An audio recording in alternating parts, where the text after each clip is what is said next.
guys, what's going on? Niven's here. Time for your weekly rock wind-up. I'm on vacay next week, so Merry Christmas, Happy Holidays, all that kind of stuff. The 2016 Rock and Roll Hall of Fame inductees were announced this week, and they are as follows. Cheap Trick, Chicago, Deep Purple, NWA, and Steve Miller.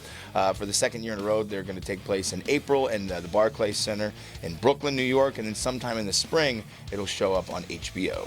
Something of note, I might add, for the second year in a row, Nine Inch Nails winning the fan vote, but still not making it into the Rock and Roll Hall of Fame. Well, on November the 13th, whether they liked the attention or not, Eagles of Death Metal were splattered all across the news. Of course, there was some terrorist attacks that took place in Paris, and they were actually performing at the time. They came home afterwards, really shell-shocked, obviously. They have since made an appearance on stage. They showed up with U2 back out there in Paris, and then they've got some some shows rescheduled for Europe as they're going to try and get back on that horse and get out there and play.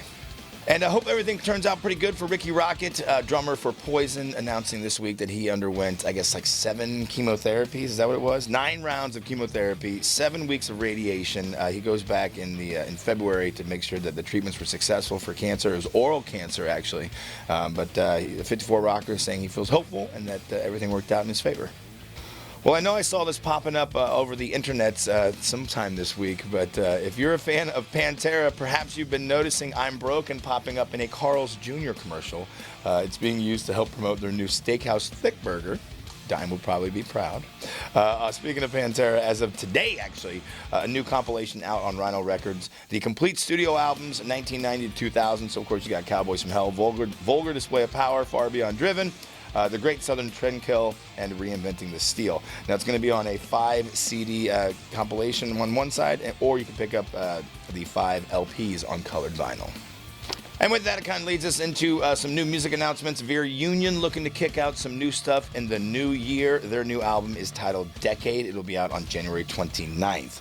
Killswitch Engage, Incarnate, will be out in March via Roadrunner Records. Looking forward to this one, the follow-up with Jesse Leach's return to the band.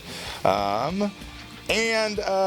you know, AC/DC going to be coming into Kansas City February 29th. Tickets went on sale this morning. If you didn't know about it, now you do. You might have been a little preoccupied this morning with T-Bone giving away some nuggets of the Star Wars movie, the recent one. Made people a little hot. I'm Nivens. Thank you very much for tuning in to your weekly rock wind-up. Have a great weekend. And like I said, Happy Holidays, Merry Christmas, Kwanzaa, and the Festivus for the rest of us. Peace. Did I say Hanukkah? Anyway.